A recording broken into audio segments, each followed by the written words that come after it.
Agora vamos lá, irmãos. O texto continua sendo Efésios capítulo 1. Eu estou estudando com os irmãos de 2 em 2 versículos. Nós vamos para a parte 4 e o tema, o título da mensagem é: o plano de Deus deve ser louvado. Mas nós vamos ler mais uma vez todo o capítulo, a partir do verso 3. Bendito o Deus e Pai de nosso Senhor Jesus Cristo, o qual nos abençoou com todas as bênçãos espirituais nos lugares celestiais em Cristo, como também nos elegeu nele antes da fundação do mundo, para que fôssemos santos e irrepreensíveis diante dele em amor, e nos predestinou para filhos de adoção por Jesus Cristo, para si mesmo, segundo o beneplácito da sua vontade, para louvor e glória da sua graça, pela qual nos fez agradáveis a si no amado, em quem temos a redenção pelo seu sangue. Perceba a mudança dinâmica do texto. Até aqui nós estávamos falando do Deus Pai, agora entra o Deus Filho, em quem temos a redenção pelo seu sangue, a remissão das ofensas, segundo as riquezas da sua graça, que ele fez abundar para conosco em toda sabedoria, descobrindo-nos, agora olha só, o mistério da sua vontade, segundo o seu beneplácito que propuser em si mesmo, de tornar a congregar em Cristo, está vendo? Agora a dinâmica mudou para o Deus Pai. Assim que deve ser lido esse texto, essa mudança na Trindade, do Pai para o Filho, do Filho para o Pai. E aí a gente vai ver daqui a pouco que o Espírito também estará aqui. Então é a Trindade no capítulo 1. Estou falando isso em todas as mensagens, mas quero mais uma vez destacar: o Deus Trino nos salvou. O Deus Trino, Ele nos mudou. O plano da salvação é uma obra da Trindade, e cada pessoa da Trindade tem o seu papel muito bem claro nas Escrituras. Então, continuando, de tornar a congregar em Cristo todas as coisas, na dispensação da plenitude dos tempos, tanto as que estão nos céus, como as que estão na terra. Nele digo, em quem também fomos feitos herança, havendo sido predestinados conforme o propósito daquele que faz todas as coisas, segundo o conselho da sua vontade, com o fim de sermos para louvor da sua glória, nós, os que primeiro esperamos em Cristo, em quem também vós estáis, depois que ouviste a palavra da verdade, o evangelho da vossa salvação, e tendo nele também crido, fostes selados com o Espírito Santo da promessa, o qual é o penhor da vossa herança, para a redenção da possessão adquirida, para louvor da sua glória. Por isso, ouvindo eu também a fé que entre vós há no Senhor Jesus Cristo, e o vosso amor para com todos os santos, não cesso de dar graças a Deus por vós, lembrando-me de vós nas minhas orações, para que o Deus de nosso Senhor Jesus Cristo, o Pai da glória, vos dê em seu conhecimento o espírito de sabedoria e de revelação, tendo iluminados os olhos do vosso entendimento, para que saibais qual seja a esperança da sua vocação, e quais as riquezas da glória da sua herança nos santos, e qual a sobreexcelente grandeza do seu poder sobre nós, os que cremos, segundo a operação da força do seu poder, que manifestou em Cristo, ressuscitando-o dentre os mortos e pondo-o à sua direita nos céus, acima de todo o principado e poder e potestade e domínio e de todo nome que se nomeia, não só neste século, mas também no vindouro. E sujeitou todas as coisas a seus pés, e sobre todas as coisas o constituiu como cabeça da igreja, que é o seu corpo, a plenitude daquele que cumpre tudo em todos. Então, esse é o texto. Nós vamos orar agradecendo a Deus. Obrigado, meu Pai, pela tua palavra. Eu louvo ao teu nome pelas Escrituras. Agradeço ao Senhor Deus porque o Senhor tem dado o privilégio dos teus servos terem as Escrituras, e peço por aqueles que ainda não têm. Que essa noite, ó Senhor Deus, o Senhor possa abençoar e pessoas possam ser transformadas pelas Escrituras, ó Pai, pela tua palavra, e crer cada dia mais na tua pessoa, naquilo que o Senhor fez por nós e naquilo que o Senhor ainda está fazendo. O que o Senhor fez por nós, ó Pai, na pessoa de Jesus, o teu Filho, por causa do sangue dele derramado na cruz. E aquilo que o Senhor tem feito por nós, em nós, por meio do teu Santo Espírito, ó Pai, que habita no teu povo, ó Pai, habita em nossos corpos, ó Senhor Deus, e agora, ó Senhor Deus, toma conta de nós, que o Senhor use o teu servo para falar, e também, ó Pai, que todos nós possamos aprender um pouco mais nessa noite. Eu peço isso e agradeço, em nome de Jesus, o nosso Salvador, Pai eterno, amém. Muito bom. Então, na dinâmica do texto, agora nós vemos a pessoa do Deus Pai, e a Bíblia diz, descobrindo-nos. Verso 9. Muito bem. Você, com certeza, precisasse definir o que é cobrir. Se você precisasse definir o que é cobrir, em algum momento você ia chegar à conclusão que cobrir tem a ideia, um dos aspectos, claro, né? Cobrir tem a ideia de ocultar a visão. Então, é aquele negócio. Se eu pego um pano e ponho aqui talvez até com a minha mão, eu cubro a visão de alguns em relação a este copo. Certo? Então, cobrir, em certo sentido, é velar, é se opor à visão, é não deixar alguém ver. E o verso 9 está dizendo que ele descobriu algo para nós. Então, sempre que você pensar em etimologia, tem esse prefixo des, né? Por exemplo, complicar. Complicar é aplicar plicas. Então, complicar, por exemplo, aqui, ó. Onde essa câmera chega, Marcos? Chega aqui, ó. Essa câmera está me pegando? Vitória, veja aí. Tá? Então, ótimo. Obrigado, Marcos. Marcos não, isso aqui é Vinícius, né? Marcos está lá. Está me pegando aqui? Não, não precisa mudar não, filho. Olha aqui, ó. Complicar é aplicar plicas. Aplicar plicas é isso aqui, ó. Isso é aplicar plicas. Aí eu sou um professor, você é uma professora, quando você ensina alguma coisa para alguém, você tira plicas. Você descomplica. Descomplica, tirar. Certo? Esse é o nosso papel, como pai, como mãe, é descomplicar a vida dos nossos filhos. Entendeu como é que é? Aí você tem descobrir.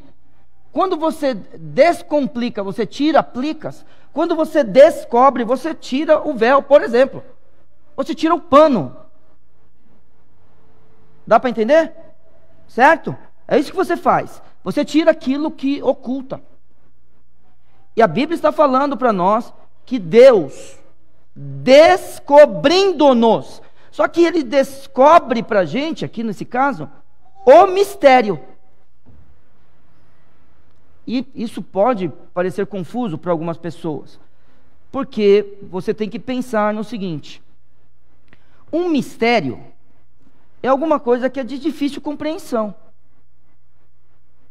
Então é tão maravilhoso que não dá para se explicar. Então é difícil compreensão, é um mistério. Aí não fique pensando no mistério do Harry Potter. Tem isso ou não? Me ajuda. Não? Tem mistério do que desses caras aí? Não é mistério o Harry Potter, né? De mistério. É o que? Bruxaria? É de magia só? Não tem nada de mistério? Ah, sei lá. Ah, Indiana Jones. Tem mistério? Indiana Jones? Qual é o mistério do Indiana Jones? Não, mas qual é o mistério? É o quê? O misterioso caso? Ah, tá. Pode ser esse também. É aquele que nasceu velho e foi ficando jovem? Esse eu assisti. Esse eu gosto. Esse eu assisti. Só que eu não sei falar igual a Sussu, porque o sotaque dela é britânico. Vocês perceberam, né? É Benjamin Button? Gente, estou ficando bom nesse negócio. Bom, então tem essas coisas. Só que não pense num mistério dessa forma. Não adianta. Quando eu penso em algo tão maravilhoso que eu não consigo expressar, então eu estou falando de algo que você não vê. Então não está no físico. Não está aqui. Eu posso tirar o véu daqui e você falar um copo. Mas você concorda que a partir do momento que você diz que isso aqui é um copo, já não é mais um mistério? Porque você sabe o que é. Agora, o mistério que o Senhor Deus nos descobriu para nós, todos conseguem enxergar? O que você acha? A resposta é não. E não é à toa que vem um homem aqui e fala: eu fui arrastado. Sabe por que ele fala que ele não foi arrastado? Porque ele não queria vir. Ele não queria vir para Cristo. Não é aquele negócio: eu aceitei Jesus, vou embora quando eu quero. Não consegue.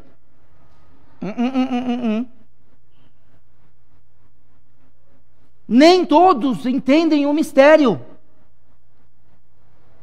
Nem todos entendem. Mas Deus, a Bíblia está dizendo, descobrindo-nos o mistério da sua vontade. Então existe algo para Deus que é importante e que Ele decidiu revelar ao ser humano.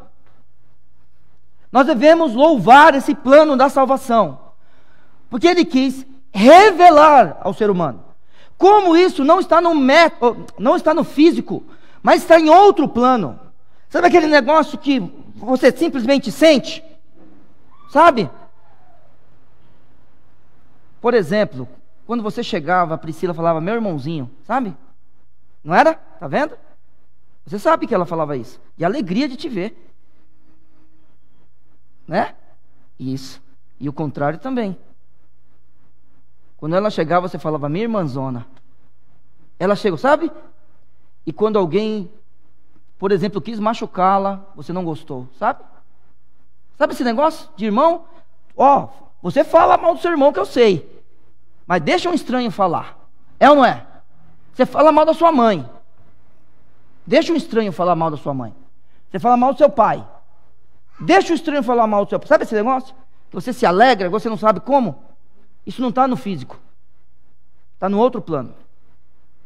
E aí o Senhor Deus nos apresenta a fé. Vamos lembrar?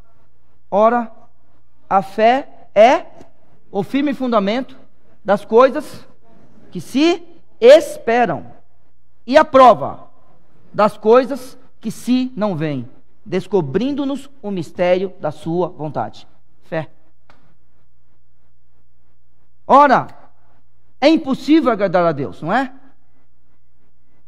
É impossível agradar a Deus sem fé. Vamos lá? Hebreus 11:6. Ora, sem fé é impossível agradar-lhe, porque é necessário que aqueles que se aproximam de Deus creia que Ele existe e que é galardoador dos que o buscam. Vamos lá, só para você poder marcar esse texto na sua Bíblia, se você não tiver marcado ainda. Vamos lá, Hebreus capítulo 11, verso 6. Ora, sem fé é impossível agradar-lhe, porque é necessário que aquele que se aproxima de Deus creia que Ele existe. Não é possível se aproximar de Deus sem fé, e que é galardoador dos que o buscam. Então, aqui nós temos aquilo que Deus fez por nós. Deus nos apresentou algo que nem todos podem enxergar. E nós só podemos enxergar porque Ele deu em nós a fé. Aí não vem com essas perguntas para mim, que eu não sei, porque não está na Bíblia, a resposta eu não sei. Nem adianta. O que vem primeiro? A fé ou a conversão? Irmãos, eu não sei. Você consegue entender isso? Ninguém sabe essas coisas. Mas só que foi Ele que nos deu tudo. Ele que nos dá a fé. É Ele que nos dá a salvação. E a gente não sabe se a gente creu primeiro e se converteu, ou de repente a gente se converteu e creu. Mas a gente, depois de crente, olhando para as Escrituras, a gente sabe que isso que Ele colocou em nós, chamado fé, nos deu a oportunidade de ter uma nova vida. Nos deu a oportunidade de olhar para Jesus e ter uma nova vida. Nos deu a oportunidade de receber o Santo Espírito e ter uma nova vida. Foi isso que Ele fez por nós. E a gente sabe que não adianta querer fazer as coisas por nós. Não é por nós. Porque a Bíblia está dizendo aqui, descobrindo-nos o mistério da sua, primeiro ele fala, vontade, segundo o seu beneplácito. O que é beneplácito? Quem sabe? Sim. O que é beneplácito? Porque na minha Bíblia está beneplácito. Na sua está como? Olha aí. É beneplácito? Todo mundo? Beneplácito? Ninguém sabe o significado dessa palavra? Mas é aprovação. E é interessante o jeito que Paulo escreve, né? Por isso que eu falo da genialidade desse homem. Você pode pegar, tem traduções que pegam o verso 9 e resume, sem colocar vontade e beneplácito no mesmo parágrafo. Você pode pegar, tem Bíblia que não põe essas duas coisas. A vontade e a aprovação da vontade. Não põe isso aí. Mas é por Deus. Lembre-se sempre disso, é por Deus. Nada nesse mundo acontece sem o Senhor Deus. Não adianta. Então, é aquilo. A gente está conversando sobre um assunto difícil da sua vida. Deus deixou. O próprio Senhor Jesus Cristo falou para Pilatos que nenhuma autoridade viria a ele se não viesse de Deus primeiro. Então é assim. A gente passou pelo período da ditadura. Deus permitiu. Saímos da ditadura, entramos num período aí da chamada democracia, chegamos até o ponto de ter socialistas dirigindo o país. Deus deixou. Agora nós temos um grupo de pessoas que fazem parte de outro espectro político. Não podemos chamar de ditadura, temos medo de chamar de democracia, é óbvio que não vamos chamar de socialistas, mas eleito democraticamente, o nosso presidente, com ideias diferentes do governo anterior, Deus deixou. É desse jeito, irmãos. Deus, Ele comanda tudo. E quando nós pensamos na salvação do ser humano, isso não é diferente. Não é diferente. A única coisa, é claro, que os irmãos estão percebendo pela forma como eu estou pregando em Efésios 1, e Efésios 1 é um texto que traz força para aqueles que creem que Deus mandou pessoas para o inferno. Eu não creio nisso, e os irmãos já perceberam, quando eu preguei nos versos de 3 até 6, eu deixei bem claro isso. Não creio que o Senhor Deus mandou ninguém para o inferno. Mas eu tenho convicção que aqueles que vão para o céu só vão por causa da vontade dEle. E nunca vou deixar de falar isso. Nós o amamos porque Ele nos amou primeiro, tá? Enquanto o Senhor Deus estava no seu trono, dirigindo o mundo, nós pecamos. Todos os dias Ele vinha falar com o seu povo. Continuou vindo falar com o seu povo. E quando nós pecamos, o que nós fizemos? Fugimos. O que Ele fez? Veio atrás de nós. Ele falou o meu nome e o seu. Como é o seu nome? É Josué? Como é o seu nome? Aldaíris? Como é o seu nome? Vinícius? Como é o seu nome? Marilda? Milton? Ele chamou. E quando Ele nos chamou, eu não sei porquê, mas nós saímos do meio do bosque. Por causa da sua vontade. Porque pela nossa vontade, nós estaríamos longe dEle. Fugindo, escondido dentro do bosque. Essa era a nossa vontade e continua sendo. Mas pela sua vontade e sua aprovação, Ele descobre o mistério.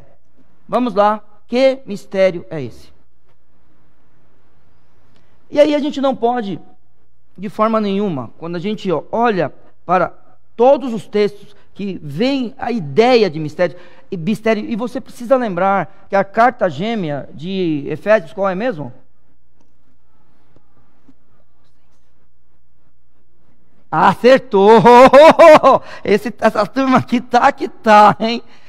Vai lá, você vai ver de novo, vai ver em outro lugar. Irmãos, quando falar do mistério de Deus, aí você tem que lembrar. Veio para o que era seu, mas os seus não receberam.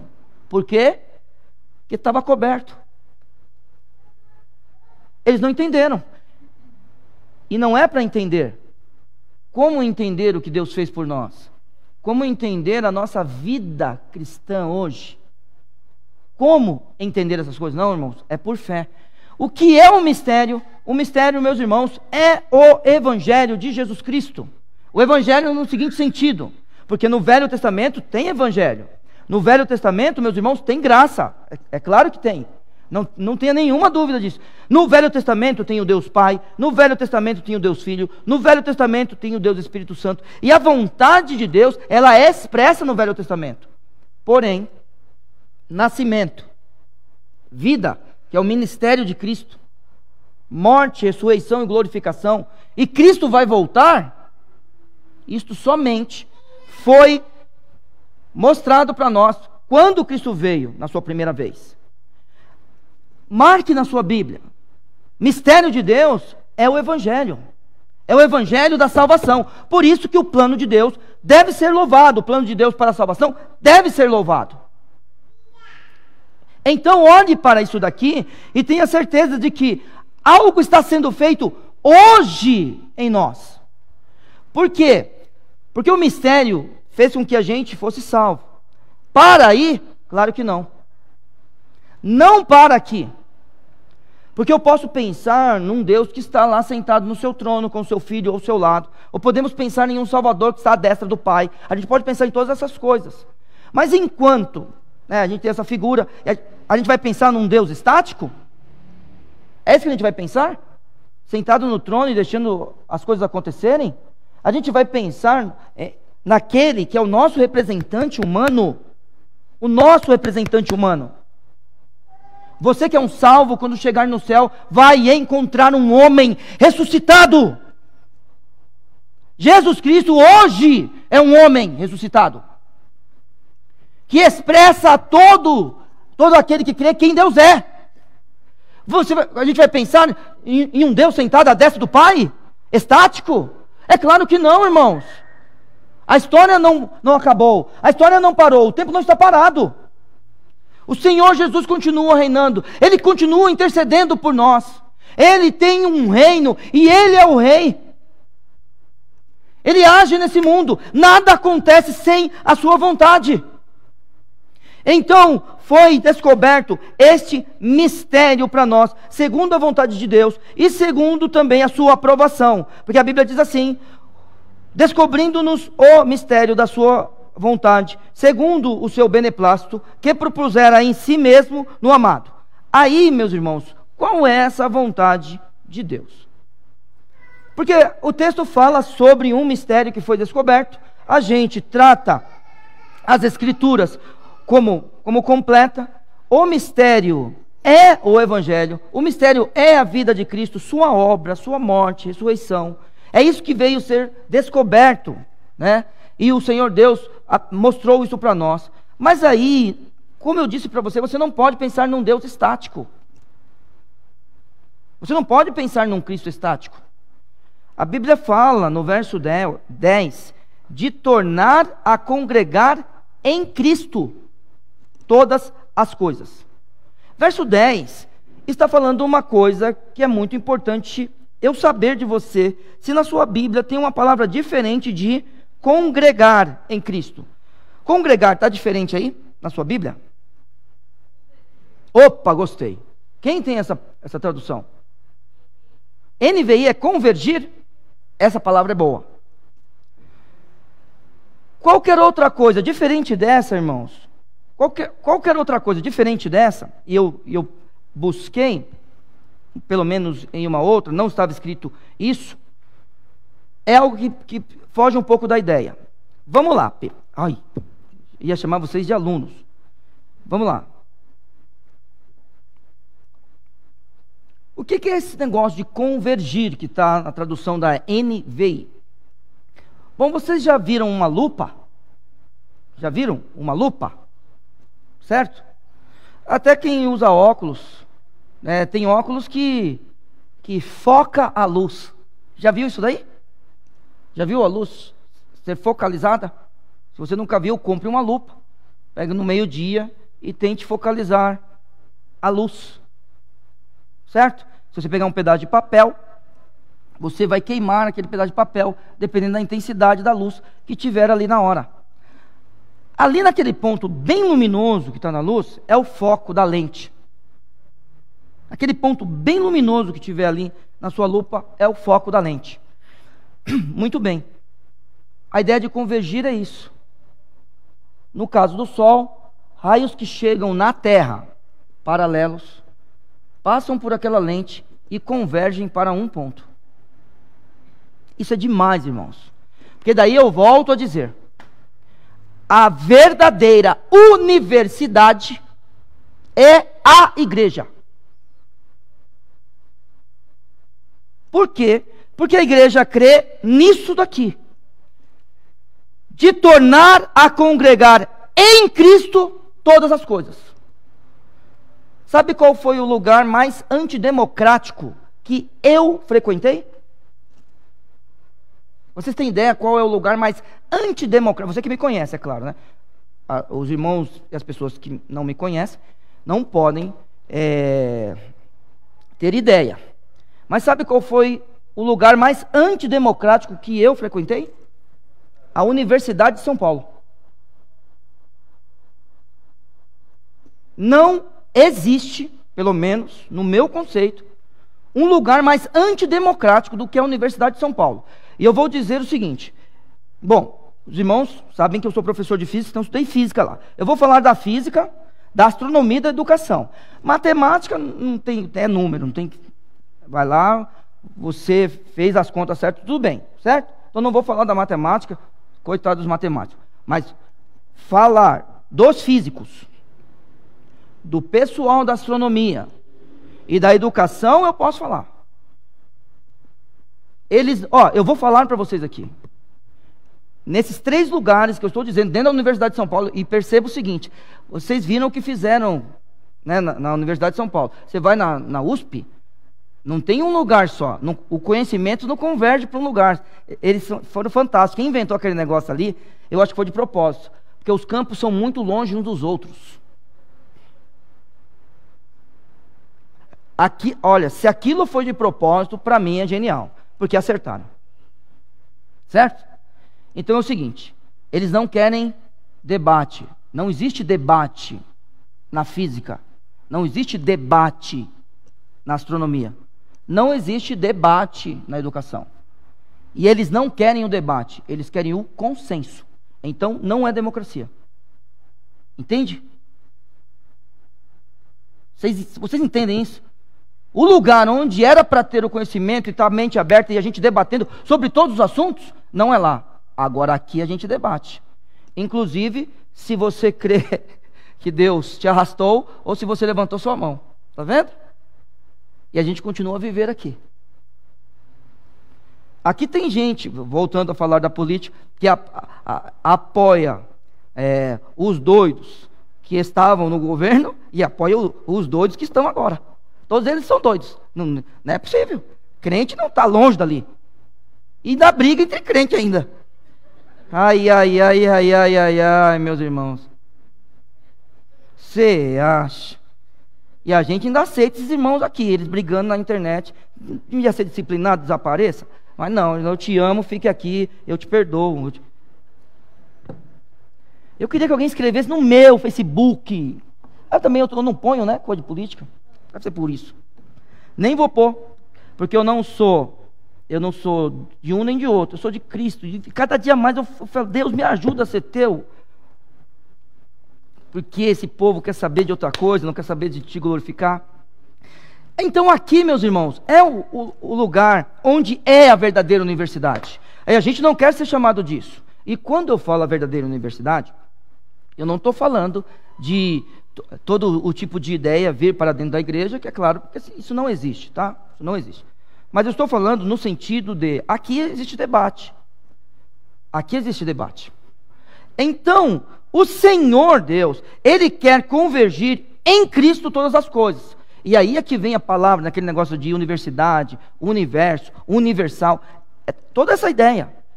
Em Cristo converge todas as coisas. E aí, meus irmãos, olha só. Uma das coisas que nós precisamos sempre lembrar e glorificar a Deus é que quando a gente foi salvo, imediatamente uma outra coisa aconteceu. É que é assim, né? A gente é salvo, a gente quer saber do céu. Coitado de nós. Eu gosto daquele homem que fala, Senhor, se eu te aceitei, né? Ou se eu recebi o Senhor para ir para o céu, me mande para o inferno. Rapaz, eu gostei daquela frase. Eu gostei daquela frase. Se eu um dia te recebi para ir para o céu, que o Senhor me mande para o inferno. Imagina. A gente tem essa ideia, não, eu quero ir para o céu. Não, você vai para o céu porque você é por causa de Deus. Então é melhor ir para onde Deus está. Certo? É melhor ir para onde Deus está. Quem sabe se ele também não está na sua casa, hein? Lá é o antegozo do céu. Oh, coisa maravilhosa. Será que ele não está na tua igreja? E lá é o antegozo do céu? Bacana pensar assim, né? Então, algumas coisas acontecem com a gente. Então a gente é salvo. Então a gente vai ter acesso ao Pai para sempre. A gente é justificado na hora. Ele faz uma declaração e é justo. A gente é santo para a salvação. Lembre-se, são 3 tempos da santificação. Então a gente é santo para a salvação. Separado do mundo para Deus, santificado. Na hora. Na hora. A gente é regenerado. Então existe a possibilidade de a gente ter uma vida melhor. Tudo isso na hora que a gente foi salvo. E além disso, a gente é unido a Cristo. Então a união a Cristo é importantíssima. Porque daí não importa que time a gente torce, que tipo de roupa a gente gosta, que tipo de música a gente gosta, sabe? Não importa os nossos gostos, não importa a quantidade de conhecimento que a gente tem, ou deixa de ter, a quantidade de grana que a gente tem, ou deixa de ter, e assim vai. Nós todos estamos unidos na pessoa dele. E essa é a vontade de Deus. Quando ele descobre, certo? Para nós, o mistério, aí ele quer convergir tudo em Cristo. Então todo o universo converge para o Senhor Jesus. Porque ele é o criador de tudo. Ele é o autor de todas essas coisas. E aí nós somos unidos a isso. E aí junto com toda a criação. E agora eu vou dizer uma coisa para você. Por causa de nós. Junto com toda a criação. Por causa de nós. Porque a criação espera a nossa glória. Não é de cachorro. Está esperando a glorificação do cachorro. Está esperando a glorificação do leão. Não é da baleia orca? Tem, isso eu sei. Baleia orca existe. Da baleia orca? Não é. É de nós, seres humanos. E aí você olha para cá, e de tornar a congregar em Cristo todas as coisas. Espera aí. Por que tornar a congregar em Cristo? Verso 20. Mais uma vez, todas as mensagens, estou indo para esse texto, que manifestou em Cristo, ressuscitando dentre os mortos, e pondo-o à sua direita nos céus, acima, irmãos, prestem atenção, de todo o principado, e poder, e potestade, e domínio, e de todo nome que se nomeia não só nesse século, mas também no vindouro. As coisas já estão acontecendo, porque a Bíblia está falando que não é apenas nesse século, mas no vindouro. Já estão acontecendo, nós já estamos vivendo o reino. Cristo continua a agir e nós estamos unidos nele. A Bíblia continua: e sujeitou todas as coisas a seus pés, e sobre todas as coisas o constituiu como cabeça da igreja, que é o seu corpo, a plenitude daquele que cumpre tudo em todos, unidos em Cristo. Mas aí, olha só, livro dos Salmos. Eu quero que você preste atenção nesse texto. Você tem passado anualmente por esse texto.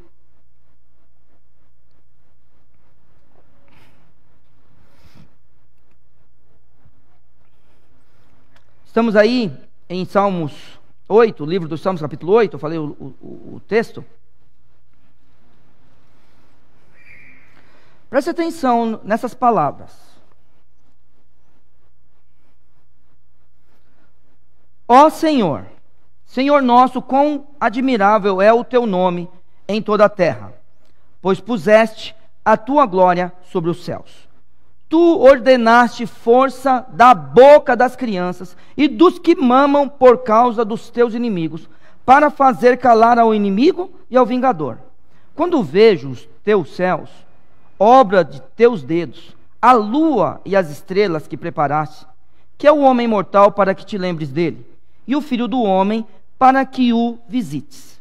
Então existem duas perguntas aqui que faz a gente ficar triste. Não é? Quem somos nós mesmo? Mas aí a Bíblia fala no verso 5: pois pouco menor o fizeste do que os anjos, e de glória e honra o coroaste. Está falando do ser humano. Continua o texto. Fazes com que tenha domínio sobre as obras das tuas mãos. Tudo puseste debaixo dos seus pés.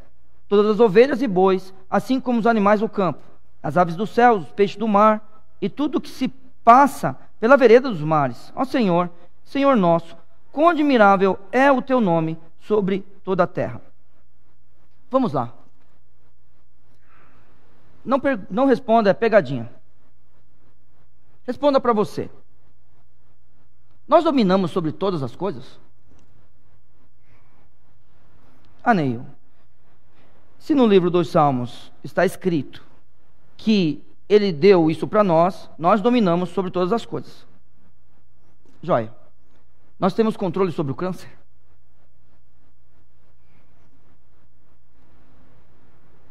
Vamos voltar para Efésios, guarde esse texto aqui. Eu não vou voltar mais para ele. Mas se quiser ficar um pouquinho mais aqui e ler de novo, não tem problema. Volte para Efésios. Efésios capítulo 1, no verso 10. Vou ler o 9 para fazer um pouco mais de sentido. Descobrindo-nos o mistério da sua vontade, segundo o seu beneplácito, que propusera em si mesmo, de tornar a congregar em Cristo todas as coisas. Agora nós vamos para Hebreus capítulo 2.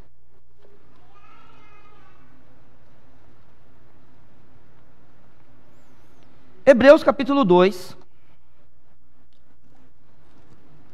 verso 5.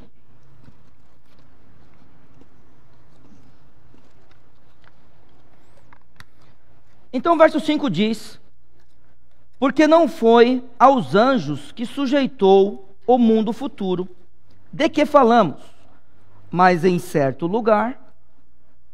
Este certo lugar é o livro dos Salmos, capítulo 8, tá? Tudo bem, irmãos? Se na sua Bíblia não tem uma concordância, alguma coisa assim, se você quiser anotar, este em certo lugar é o livro dos Salmos, capítulo 8. Mas em certo lugar testificou alguém dizendo: que é o homem para que te lembres dele? Percebeu? É o mesmo texto. Percebeu isso ou não? Ou filho do homem para que o visites? As mesmas palavras. Tu o fizeste um pouco menor do que os anjos, e de glória e de honra o coroaste, e o constituíste sobre todas as obras das tuas mãos. Todas as coisas lhe sujeitaste debaixo de seus pés. Ora, visto que lhe sujeitou todas as coisas, nada deixou que lhe não esteja sujeito. É o texto do livro dos Salmos. Agora olha o autor de Hebreus escrevendo essa carta. Mas agora ainda não vemos que todas as coisas lhe estejam sujeitas. O autor de Hebreus está explicando para a gente o livro dos Salmos. Eu estou pegando isso daqui para que, olhando para Efésios, você perceba quem é Cristo. E quem é o Cristo, o Filho, o Deus Filho, que o Deus Pai decidiu convergir todas as coisas. Porque no verso 9, vemos, porém, coroado de glória e de honra, aquele Jesus, toda a glória dada aos homens, todo o domínio dado aos homens, que a gente não enxerga, e que o autor do livro de Hebreus não enxergou, ele traduz para nós onde está essa glória. E quando ele traduz para nós onde está essa glória, aí nós passamos a olhar aquele que estamos unidos a ele e o glorificamos, glorificamos, glorificamos. E não é apenas com nossas mãos levantadas, olhos fechados, não. É com a nossa vida inteira e sempre. Daqui a pouco nós vamos estar nos nossos lares, a gente vai glorificá-lo. A gente vai descansar, vai fazer aquela oração, obrigado pelo dia, glorificá-lo. Aí a gente vai acordar e a gente vai glorificar durante o dia inteiro. Porque a Bíblia está falando para nós no verso 8: mas agora ainda não vemos que todas as coisas lhe sejam sujeitas. Vemos, porém, coroado de glória e de honra. Não, Neil. Não é o Vinícius. Não é a Letícia. Mas a Bíblia diz para nós: aquele Jesus que fora feito um pouco menor do que os anjos, por causa da paixão da morte, para que, pela graça de Deus, provasse a morte por todos. É nele que está toda essa honra. É nele que está toda essa glória. É por causa disso que ele pôde adentrar no Santo dos Santos e representar a mim e a você como seres humanos. Ele, o segundo Adão, que não tem outro nome a não ser o nome de Jesus. É esse Jesus que a gente serve. É este Jesus que a Bíblia está dizendo aqui que Deus decidiu mostrar tudo para nós para tornar a convergir, para tornar a congregar nele todas as coisas, na dispensação da plenitude dos tempos. Então é claro que aqueles que viram Jesus ali no início do seu ministério, e que a Bíblia diz que eles não puderam receber Jesus, mesmo que Jesus foi mandado a eles. E é assim, irmãos, o judeu tem vantagem em relação a gente? Sim ou não? Tem. A eles foi apresentado em primeiro lugar a palavra. Quem tem a palavra do Senhor e a segue, meu irmão, é um homem feliz, bem-aventurado o homem que não anda segundo o conselho dos ímpios, não se detém no caminho dos pecadores, nem se assenta na roda dos escarnecedores, antes tem o seu prazer na lei do Senhor e na sua lei, medita de dia e de noite. São as Escrituras falando para nós que quem tem a palavra é mais feliz. Agora, você já pensou, eu e a Marilda, a gente cobrir a palavra dos nossos filhos? Não. A gente tem que descobrir a palavra para eles. E através de várias coisas. O judeu tem vantagem? Tem, só que eles não puderam enxergar. Agora, para que eles enxergassem e para que nós enxerguemos, o Senhor Deus teve que apresentar. Só que teve que ter um tempo, na dispensação da plenitude dos tempos. Existem alguns irmãos chamados dispensacionalistas, talvez até exista alguém aqui que creia nessa doutrina. Os irmãos sabem que eu não creio, eu sou um pré-milenista histórico. Isso significa que eu creio que a igreja passará pela tribulação e a igreja não será arrebatada. O pessoal que é jovenzinho aqui na igreja, jovenzinho que eu estou dizendo é pouco tempo de Vila São José, precisa pelo menos saber disso também, né? Eu não creio no arrebatamento da igreja. Eu creio que nós passaremos pela tribulação. Sou um pré-tribulacionista histórico. Mas os irmãos dispensacionalistas, que creem em dispensações, ou seja, em períodos, né? São 7 dispensações.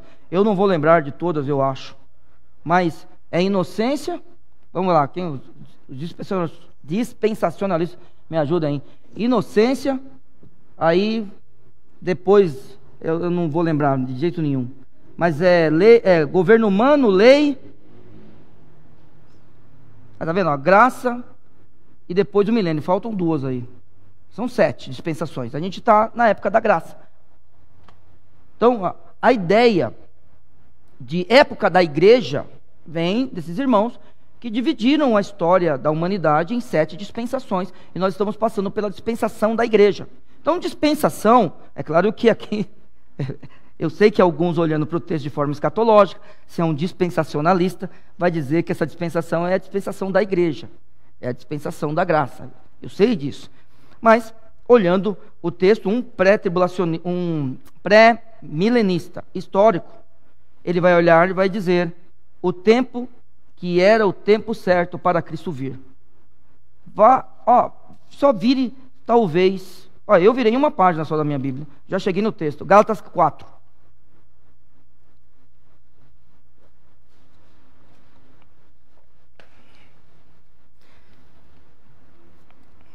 Vamos lá, digo pois, verso 1, que todo o tempo o herdeiro, e aí é o seguinte, irmãos, eu sei, o capítulo 4 ele começa desse jeito, porque ele é uma continuação do capítulo 3, a Bíblia é dividida em capítulos.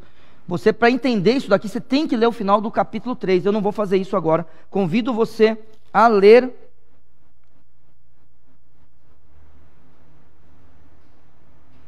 a partir do 26, se você ler a partir do 26 do capítulo 3, fica mais fácil de você entender esse início do capítulo 4. De qualquer forma, digo, pois, que todo o tempo que o herdeiro é menino, em nada difere do servo, ainda que seja senhor de tudo, mas está debaixo de tutores e curadores, até ao tempo determinado pelo Pai. E aí vai começar a fazer sentido para a mensagem de hoje. Assim também nós, quando éramos meninos, estávamos reduzidos à servidão debaixo dos primeiros rudimentos do mundo, mas vindo à plenitude dos tempos, porque ela veio, chegou o momento certo, Deus enviou seu Filho, nascido de mulher, nascido sob a lei, para remir os que estavam debaixo da lei, a fim de recebermos a adoção de filhos. E porque sois filhos, Deus enviou aos vossos corações o Espírito de seu Filho, que clama, Abba, Pai. Então aqui são dois textos que falam sobre a plenitude dos tempos, o tempo certo para que o Senhor Jesus viesse a esse mundo. No verso do capítulo 1 de Efésios, diz de tornar a congregar em Cristo todas as coisas, na dispensação da plenitude dos tempos, tanto as que estão nos céus como as que estão na terra. E a gente termina esse estudo de hoje lembrando dessa convergência de coisas. Na verdade, tudo é Jesus. Os irmãos do Jardim das Fontes, não sei se foi o ano passado ou foi no ano retrasado, no seu momento de aniversário da congregação, eles tinham o tema, é tudo sobre Jesus. E aí, é claro, eles escolheram o texto de Colossenses, né? Que é a carta gêmea de Efésios. E é isso mesmo, irmãos. É tudo sobre Ele. Não adianta querer viver sem Ele. No final, tudo olhará para Ele. Um dos grandes problemas nossos é que tem coisas que fazem a gente virar o pescoço. A gente está olhando para Cristo, mas aí passa e a gente vira o pescoço. Só temos que tomar cuidado para que a gente consiga voltar. E aquilo não passe a ser um ídolo para nós, seja lá o que for. Temos que olhar para Jesus. É tudo sobre Ele. No final, tudo converge para Ele. Meus irmãos e minhas irmãs, olhem para Cristo. Se as minhas últimas palavras, imagina, da minha vida, olha, agora é falar, acabou a mensagem, morre. Olhe para Jesus. Não importa. Olhe para Cristo. Só que eu gostaria também que você soubesse que ao olhar, seria bom olhar e fazer o que Ele manda. Tá bom? É bom, isso aí eu gosto de pensar assim. Fazer o que Ele manda. Vamos continuar daqui a um tempo. Vamos para os versos 11 e 12 da próxima vez. Vamos firme até o céu. Obrigado, meu Pai. Eu agradeço porque o Senhor cuida de nós. Obrigado, Senhor Deus, pela Tua palavra. Obrigado pelo Teu povo reunido, Senhor. Obrigado pelos cultos de hoje, Pai. Obrigado pelos nossos visitantes. Ó Santo Senhor, nos ajude a ir para casa em paz. Nos dê uma boa semana, ó Pai, de trabalho, de estudo, ó Senhor Deus, de cuidado também. Muitos aqui cuidam, ó Senhor. E eu te agradeço por todos esses que cuidam dos outros. Eu clamo que o Senhor nos use para a Tua glória em qualquer lugar que nós estivermos, no nome santo de Jesus. Amém. Que o Senhor te abençoe e te guarde. Que o Senhor faça resplandecer o seu rosto sobre ti, tenha misericórdia de ti. Que o Senhor sobre ti levante o seu rosto e te dê a paz. Irmãos, boa semana.